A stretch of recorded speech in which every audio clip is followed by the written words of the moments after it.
Good to see everybody. Thank you so much for joining us for our webinar. Our topic is 3 tips for better branch management in this new year. So we're really excited to get going. I want to introduce our panelists. We have today just an outstanding collection of executives with a really strong background in management and working with teams. Janelle Davis has been with Equips for quite a while now, haven't you, Janelle? And has played a number of different important leadership roles, really strong background in management. And before she came to Equips, has a really strong background in financial institutions. And then Kara Guzzi is someone who's been with us for a couple of years now, I think, Kara, right?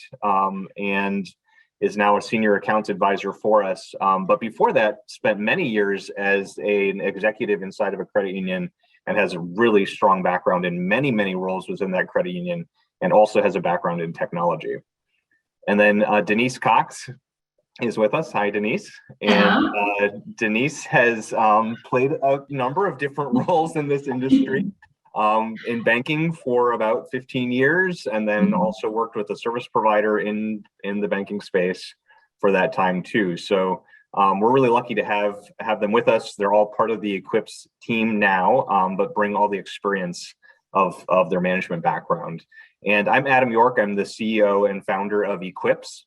Equips is a software company that focuses on equipment management. So maybe you're wondering, why are we talking about something like branch management and fulfilling work? And the reason for that is because our core passion as a company is really finding best work. And so part of that is adding people to our team who care deeply about that topic. And we study this all the time. So we're going to share with you what we learned. And we have 3 different topics, and we have different resources inside each of those topics. Something else to know as we go through this, we're going to ask for a little bit of participation, and that's going to be in the form of a survey. So you'll see a survey pop up. We have 4 different $25 Amazon gift cards to give away. So if you participate in that, we're going to randomly select a name from anyone who participates in the poll and post that in the chat. So please watch your chat as you do the poll. You'll see the first name, last initial of the person who won that Amazon gift card. So we're excited to give that away for the fact that you are here and are participating and are learning on this really important topic. So as we think about the branch, we think about where you really make things happen for everyone that you serve.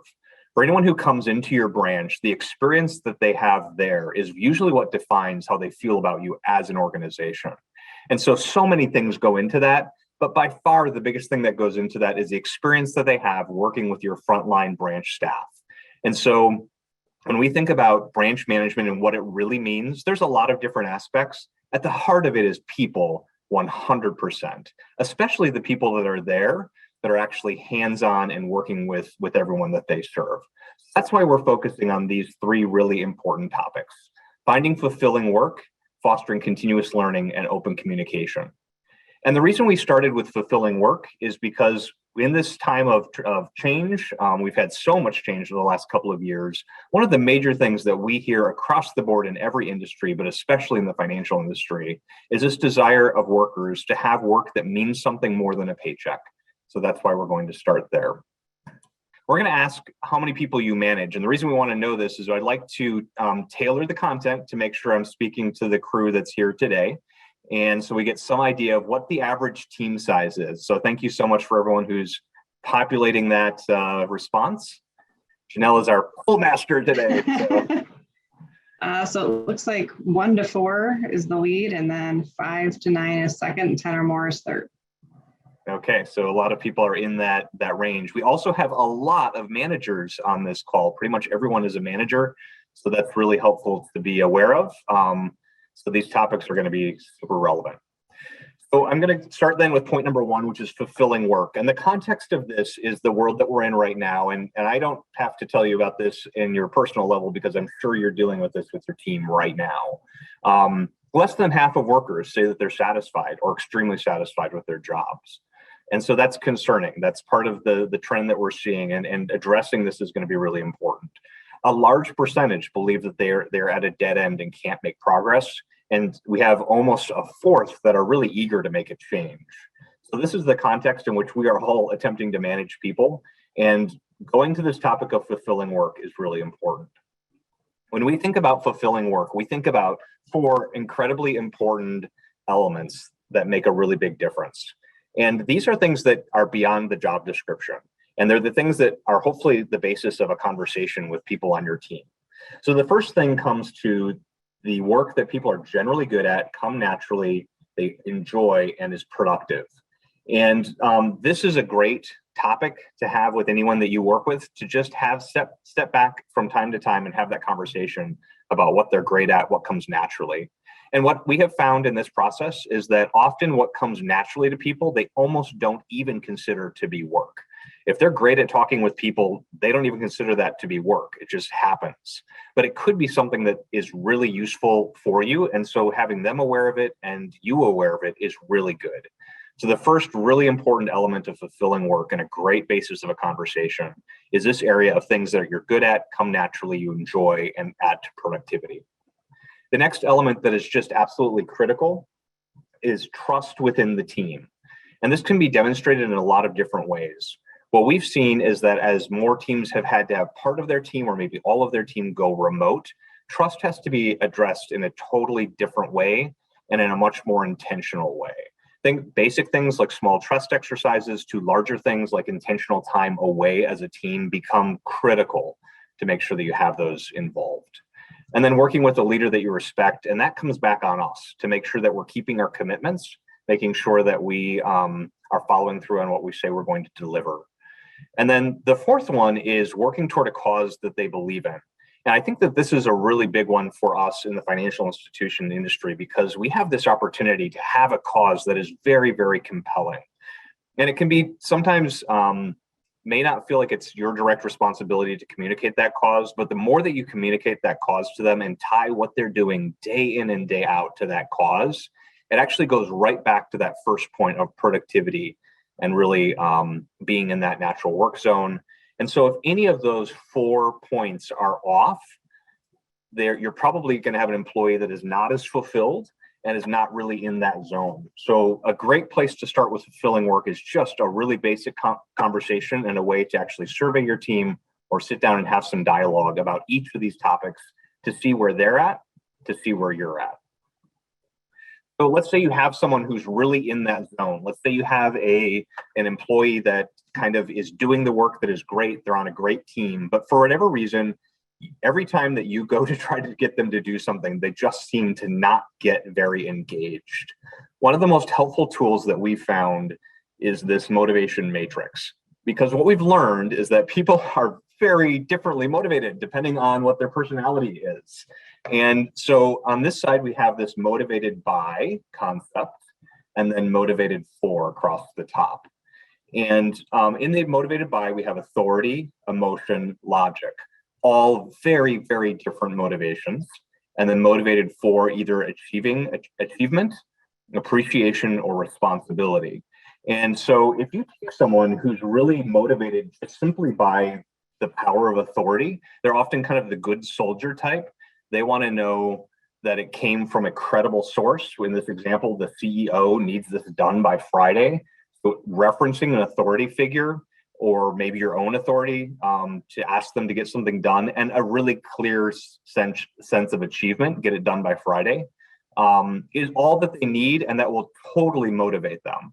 But if you have someone completely on the other end of the spectrum, they're logic driven, they need to understand, and they also are motivated for responsibility. So in other words, if they get the task done by Friday, they have the opportunity to lead the next working group. That can be deeply motivating for this person and totally demotivating for the person over here who may not want more responsibility. The area that we've seen kind of the most disconnect is that many of us as managers are motivated by responsibility. And so offering someone a promotion or more responsibility if they do work really well is exciting to us, but it may actually be demotivating to members of your team. This tool has been extremely helpful for just everyday things, but is especially helpful when having a career discussion to think about what actually gets them going and what would they want as an outcome, more responsibility or just maybe appreciation. And this middle box right here, emotion and appreciation, is to me one of the easiest motivation languages to speak. It's just simply be very excited about what needs to be achieved and then show public appreciation in a really thoughtful way. And again, if you're over here on the logic and responsibility, that may seem ridiculous to you. But for many people, this really fuels them up. So taking a moment to use this motivation matrix, kind of almost like putting stickers for your team members on where they fall, can be really, really eye-opening, because maybe everything else we just showed on the previous slide lines up really well and they're in the place that they should be. But it may literally be that you are unintentionally, or we as we talk to them, are unintentionally demotivating them by speaking the wrong language of motivation. So this comes from a tool, Mastering Communication at Work. We found it to be really helpful in finding fulfilling work. The next thing that you can consider in fulfilling work area is the concept of a stay interview. So we talked about kind of making sure that those 4 elements of healthy work are there, that you're speaking to motivate. But then let's say you have a member of your team who's really motivated. What we've seen is that during the interview process, there's a certain amount of energy that happens. There's conversations, there's hopes and dreams. They kind of put their best foot forward. You are advertising kind of like the best outcome that they could have in the role. And so that is a great way to start employment. But sometimes over time, after 30, 60, 90 days, 6 months, maybe some of that energy bogs down a little bit. So what we encourage is this concept of doing a stay interview, where you ask questions as though you're asking them to be part of the team all over again. It allows them to really step back and look at the role objectively and think to themselves, is this the role that I'd really want to keep doing? So these examples go to, these example questions go to things that they may want to change about the job or the organization. Maybe things that they wouldn't normally ask, or things that they want to start doing, stop doing, or learn to do. It doesn't mean that if they want to stop doing some portion of their job, they have to, stop. You don't have to initially take that reaction to it, but it could be really helpful to know that there's a portion of their work they don't love doing. It doesn't fall in that natural work zone. And that's just a great way to help them migrate forward. And then this one right here, this third question: to what extent do you feel your suggestions and opinions are welcomed? Is really eye-opening. And sometimes this almost works better in a skip interview, where like a manager's manager has that question asked. Because if people feel free to be able to communicate about what's going on, you're going to have a much less likelihood of turnover, because they feel like they're at least heard. And then this last one, the fourth one's kind of a hard one to ask. It takes guts as a manager, but it's a great one to ask, which is, what would tempt you to leave? And it's really surprising the answers that you will get to this question, because sometimes it's incredibly basic. We may immediately think it's something about pay, when in their mind it may have everything to do with their schedule, or may have something to do with the tasks that they have involved, or maybe new things that they want to learn to do, new opportunities they'd like that you can actually offer them if you knew about it. So using a stay interview as a tool for fulfilling work is a really great option. So Kara has a story on this topic, and we're going to let her share that. Thanks, Adam. I appreciate this. What I'm going to do is I'm going to briefly share a story with everyone in regards to a situation I had at the credit union I was at. So as Adam alluded to, I have been with Eclipse now for 2 years. And prior to that, I was at a local credit union for 14 years in different positions. The last position I held was Director of Technology and Operations. And at one point in time, I was looking for some support staff, somebody that could help me with the day-to-day operations. And it was a very difficult task to find someone at the time to be able to join me in regards to being able to help with the IT field, as well as working with our employees and our membership base. And what we would do when a new employee would start is we would have that employee go to different departments and learn about the different positions. So they really got familiar in the onboarding process with everything that we did at the credit union and who they could associate to those different positions. So I had a new employee step into my office one day, and we were having our meeting, and it was about the fourth day after she had started. And she came into the credit union in the position of a new accounts representative. She had 10 years prior banking experience, and so she was a really great fit for the credit union. We were super excited to have her on board. Well, while we were having our conversation, I had made mention that I was looking for someone to be able to help support technology, as well as, again, working with our staff and membership.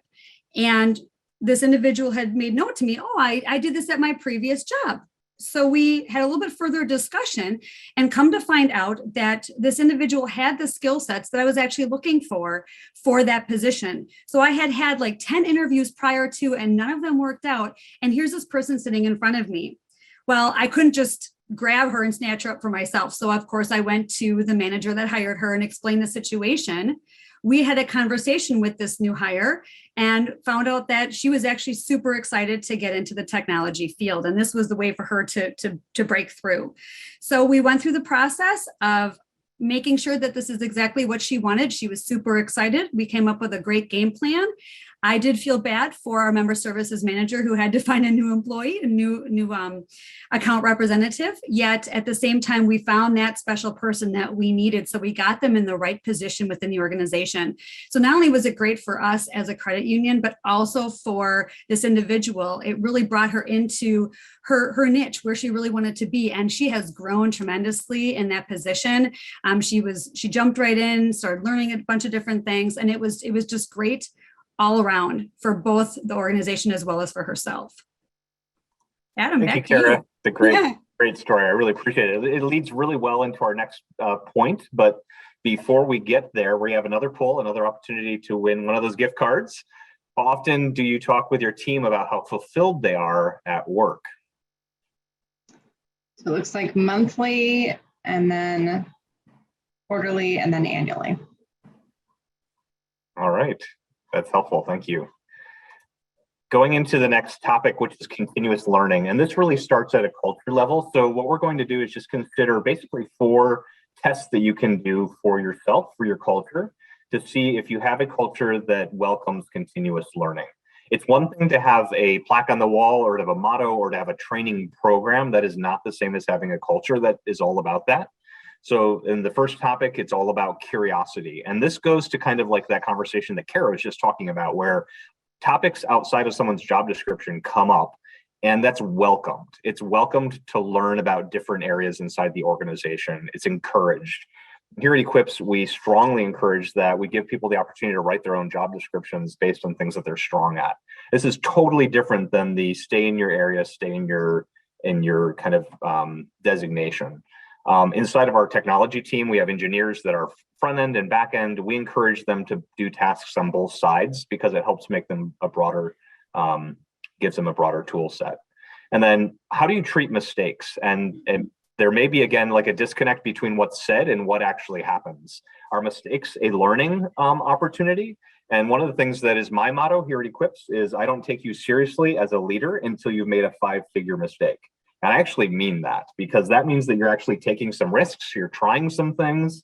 And if you can learn from that and grow from it, you're just going to be a stronger manager. I'm sure we have all made serious mistakes. Often we lead by having to take some risks, and you're going to make some wrong judgment calls. They may not turn out right, but if you can recover from that, it's really great. Or is it a penalty-driven mindset?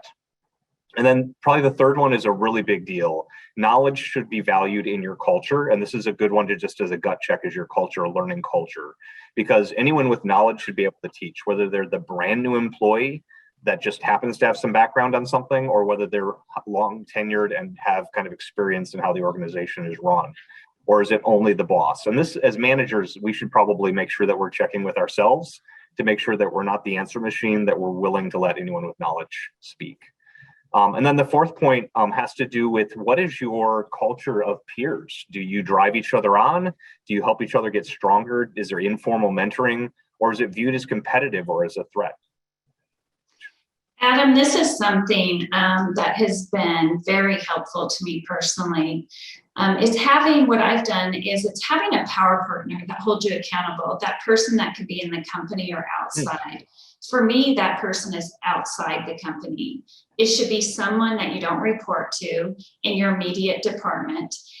Think about that person that you know that has the ability to really push you outside your comfort zone. And when you say something isn't working and why, they challenge it in you. I found this very helpful in my continuous learning and growth. And what's neat about that, Denise, is it kind of gives that example of that's your culture of learning, that you actually want to be challenged. And we can encourage members of our team to do the same thing. Find people inside their organization that are going to drive them to be better, maybe in different teams. Or I love your example of outside the organization. Find someone else who kind of is someone you respect and are maybe a little bit afraid of when they ask you those questions. Have you accomplished your goals that you wanted?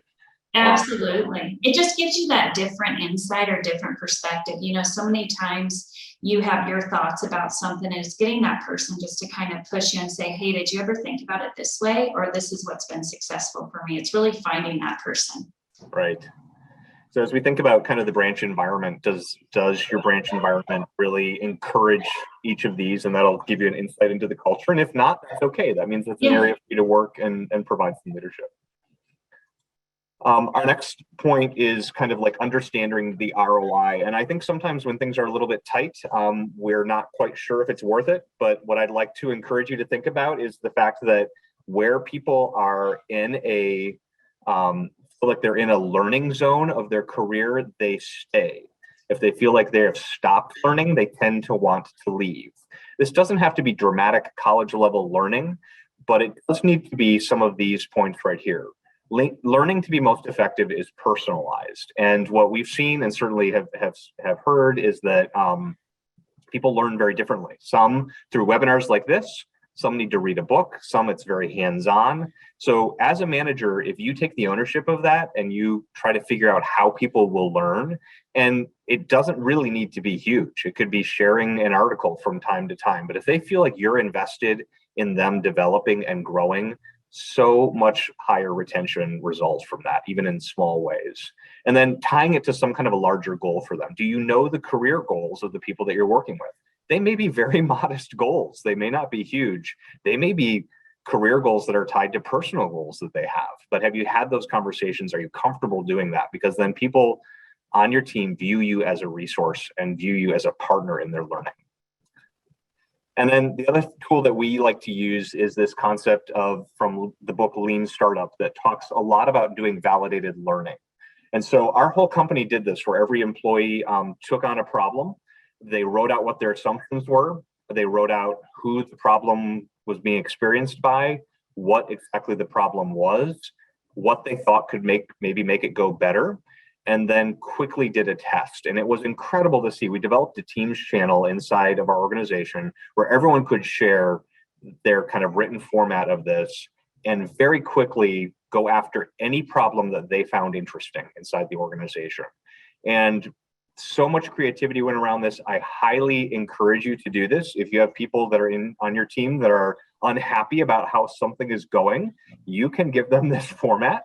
And you can say, okay, what are you assuming about this problem? And who is really experiencing it? What exactly is going wrong? What do you think would make it better? And then how can you test it?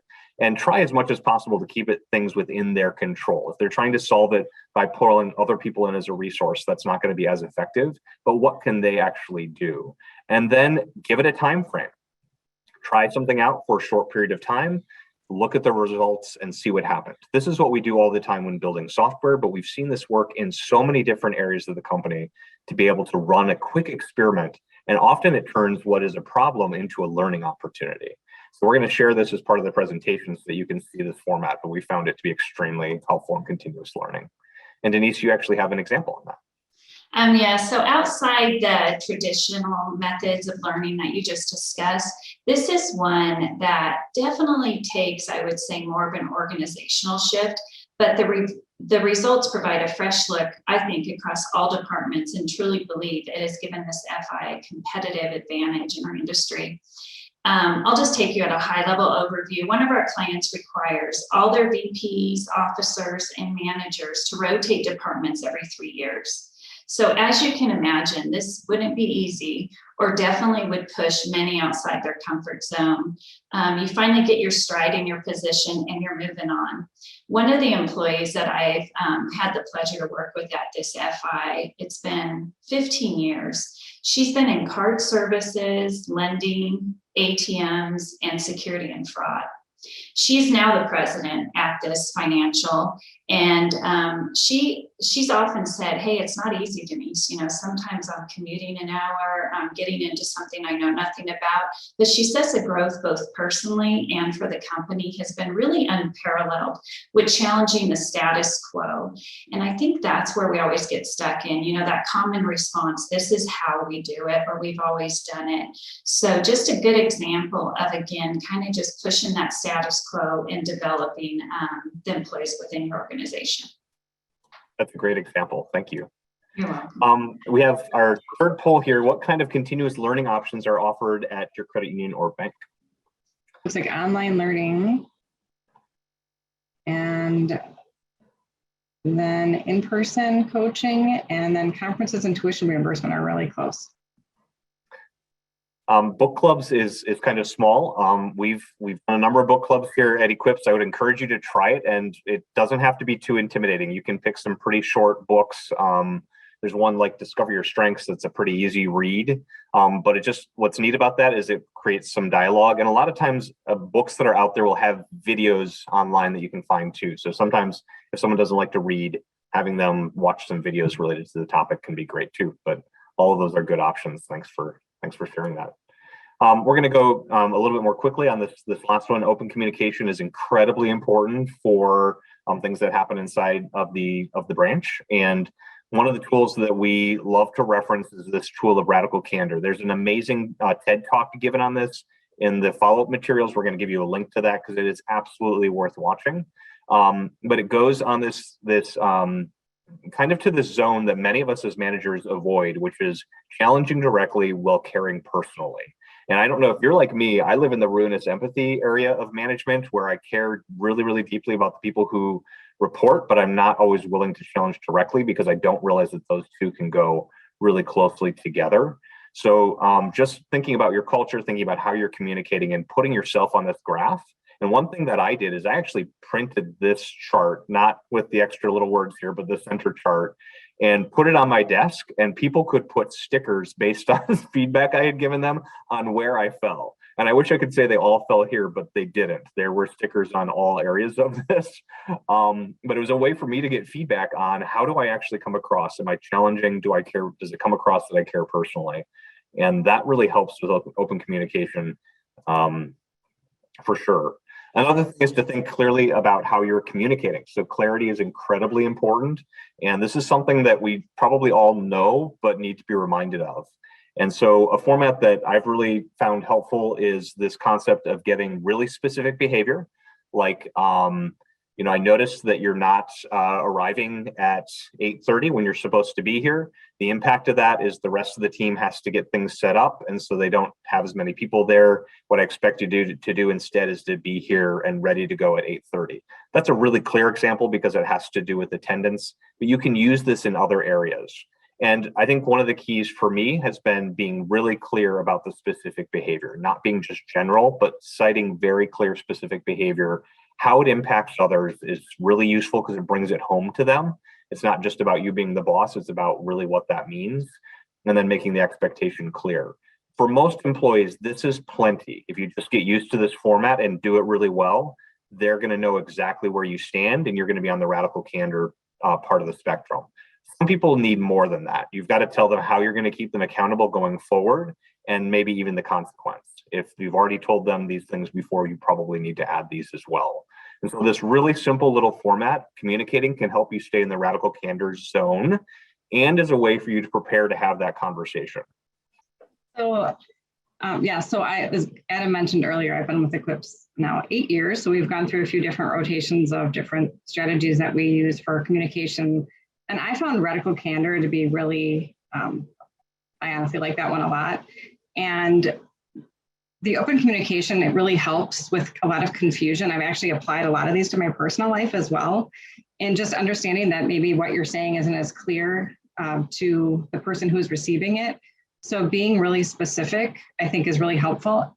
And the other thing is really staying open as a manager to your staff and letting them feel comfortable coming to talk to you about maybe challenges that they're having, whether it be with a peer or even with you personally.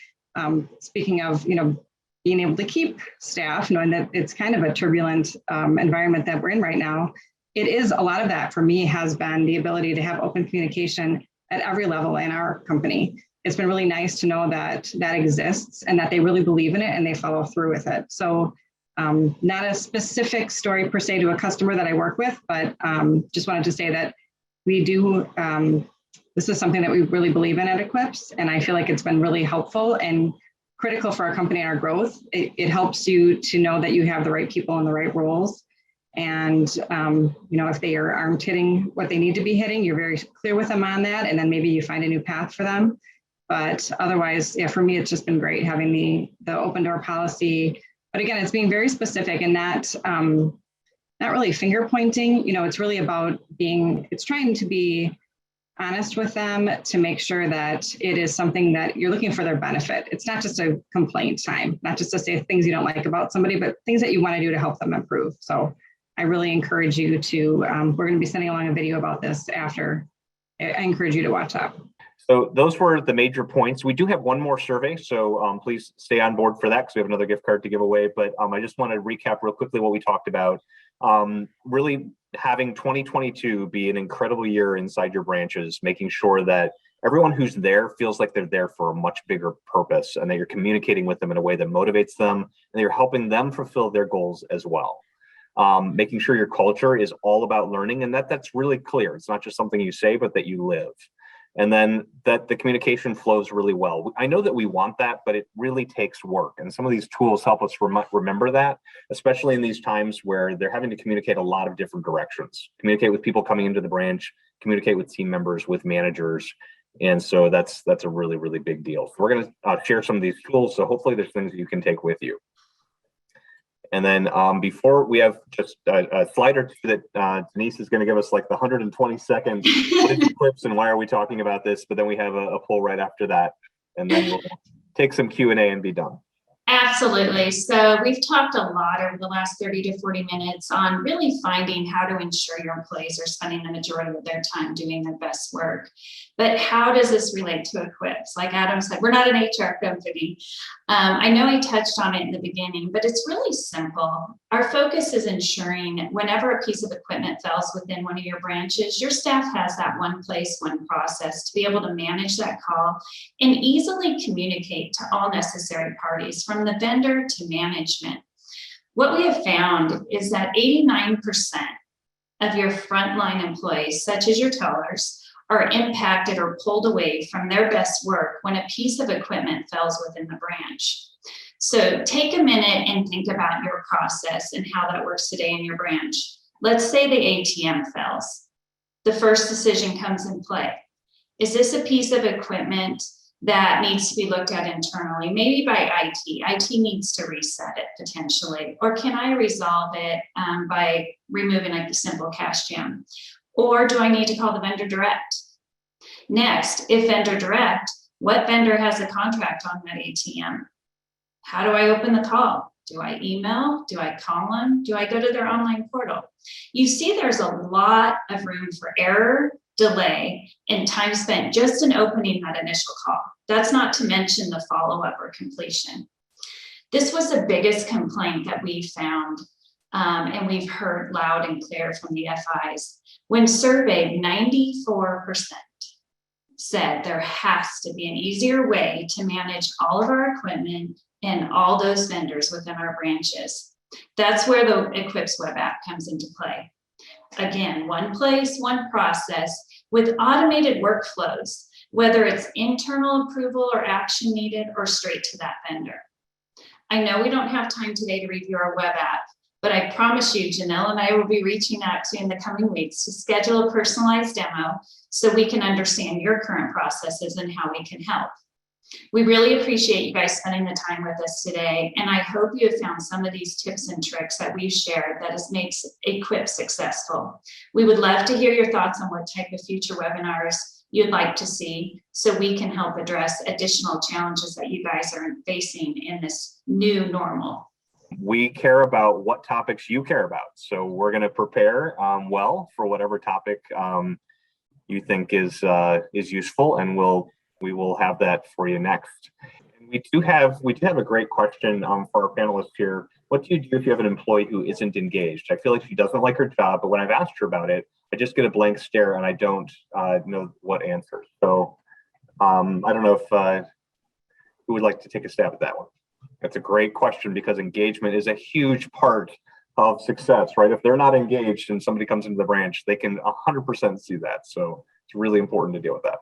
I think what you started with, Adam, when you said it was just sitting down, I know we've done this a lot about just sitting down and talking about, what makes that person tick? What do they get excited about? I think in everybody, you can see the things we put to the side or procrastinate in the stuff we lean into. So I think it's finding those tasks that your employee leans into, and is there a position within the FI that would fit? I think it's just your natural work, like you were saying, finding that best work, Adam. So on that first slide where we're talking about like the 4 elements of best work, one of those, I guarantee you, one of those 4 things is off. Either the work that she's doing is just not what comes naturally to her, or there's something wrong with the team where she doesn't trust the team. She may have a respect issue going on with a manager, or she just may not believe in what the role is really about, the mission of the role. And so sometimes making it less about like, what don't you like about the job, and more about them. Like, where are you at? Tell me about the things that are the high point of your day or the low point of your day. And then tell me about, the team. How comfortable do you feel like you can trust them with work? Do you, so like framing those 4 topics can be really good. Another thing that can be useful possibly is a stay interview, where you just go back, and we had those questions in there. We'll share this presentation with you, but that can be helpful. So hopefully that helps you. Sometimes you just can't engage people, and then that can be tough. What would you suggest for an employee that always asks for something to do, but when is given jobs, complains or doesn't want to do it? That's a great one. That's one of my favorites. They do what you ask them for, which is, hey, give me work, and then I don't want that work. I think this kind of comes down to that radical candor part, because there's probably something else that's going on there. And so being able to say really clearly to that person, cite that specific behavior. Hey, when you asked me yesterday for some more things to do, and I gave you this task, and then your response was, I don't love that. That makes me confused about what kind of work I should be giving you. Instead, could you propose to me what kinds of things you'd like to take on, or your idea for next things to do, or whatever your expected behavior is. But that performance, that radical candor is kind of like, say the specific thing that you saw, and then what the impact of that was, and then maybe what she should do instead. And that's one way. I mean, there's those foundational conversations that might help, but sometimes just a really clear conversation with them, because I've seen that. And sometimes there's a lot of different reasons for why an employee could do that. It could be that they like to complain about the work that they're given so that they feel valued. In other words, oh, this is so difficult and this is so tough and I hate doing this, so that you kind of appreciate them. So maybe you're not maybe on the motivation matrix, kind of like, are you speaking to motivate when you give them the work? But yeah, that can be a tough one. Couple more here. Kara is going to take this one. The best option in dealing with someone who is consistently negative and defensive when trying to speak with them on different issues. Ooh. That's a tough one. That's a really good question. I actually had an experience with someone at the credit union previously who actually fit into this category fairly well. And it was one of those where we worked with her on getting her engaged. So she was negative when speaking with the staff, yet she was really, really good speaking with the membership. So we really tried to focus on the positive and where she excelled.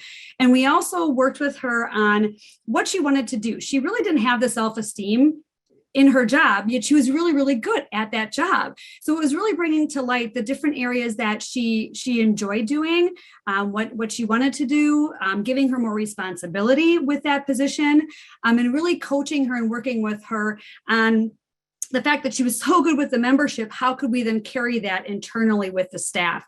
And it took a little bit of time. We met on a regular basis, like every other week, yet she became very receptive, because it wasn't a negative thing. It wasn't pointing fingers at her and saying, why are you doing this? Why are you treating this person like that? It was really bringing them into, how are things going for you? How can we help you with the different things going on? How can we support you? And really, again, finding that place of where she belonged within the organization. She held a couple different positions, but again, she really shined when working with members. So how could we help her develop that position and really support her in what she was doing? And again, it did take some time, and it did take some coaching, but it did work out. Yeah, that's a lot of times negativity comes from a motivation place, but there's another really great question from Carmen. How do you motivate a team who's mentally exhausted with COVID staffing? This is a really tough one. It's our reality for like year 3. I hate to even mention that we're going into now. And it's incredibly tough. So to me, the very first thing is to just do real talk. And at Equips, we've certainly had to do that because we've had some of this. You are also exhausted from this. Like, we've all been through an incredible experience dealing with COVID. So to me, it starts with real talk and just saying, this is incredibly tough. Now, I don't know if you're able to do this. One of the things we did at Equips is a couple of times in the year, and hopefully I don't get in trouble with our HR people, but I just said, look, we're going to do a mental health day, and it's not your PTO and it's not anything else. It's just in the next month, every manager is going to give, and maybe it could be a part of a day or a couple of hours, but in our case, it was a full day. We're going to ask every employee to take a day off for themselves and just acknowledge the fact that they're going through something really tough, dealing with all of the COVID stuff. You may not be able to do that. Maybe you don't have the staffing density. It might be something, though, that people can kind of share the load and say, hey, we're each going to take 2 hours off over this next week at some point, and we're going to do something for ourselves. And that's the key. If they take the day off and they run their kids around everywhere and they run errands and everything, that is probably not great. But if you say, look, I want you to go do whatever you love, whether that's running to the coffee shop or sitting at home and streaming Netflix or whatever it is, please do something. So I would strongly recommend it. It was when we got feedback from our employees, giving them a mental health day that they took for themselves was one of the really, really big highlights. But then also just understanding as a manager, we are different managers than we were 2 years ago. We cannot just be drive, get the work done. We also have to be counselors and emotional support and find ways for people to give room. You cannot have the same expectations that you had pre-COVID as far as dealing with people. And that's kind of hard, but the sooner you just know that that's true, I think that could help too. Yeah, I think that's huge, Adam. I'd say during COVID, exactly what you said, just showing that you care. And I can say that day that was given to us was huge, whether you use it personally or also, I think we all have that feeling that we feel like we want to do more for the community and more for people. And I mean, that day was special for that as well. But I think another, and maybe you're not even aware of this, but something else that occurred during Equips during COVID was you really drove home, make decisions. Like you said, make a 5-figure mistake. I want you all to feel empowered to make decisions. And during this time when you're overworking because of staff shortages, empower. I think just giving your employees that empowerment to feel like you can make decisions. Our trust is within you. Just because your manager's out, here's the power. And I think that was huge, and it might not be even something you saw, Adam, but I did see that a lot during these times. Thank you everyone so much for being here. It's a privilege to be on this call with so many outstanding managers across the country. We love each of you. Thank you for being here and being part of it. And you have our contact information, and we have follow-up that we'll send as well. So thank you so much, and have a great rest of your day.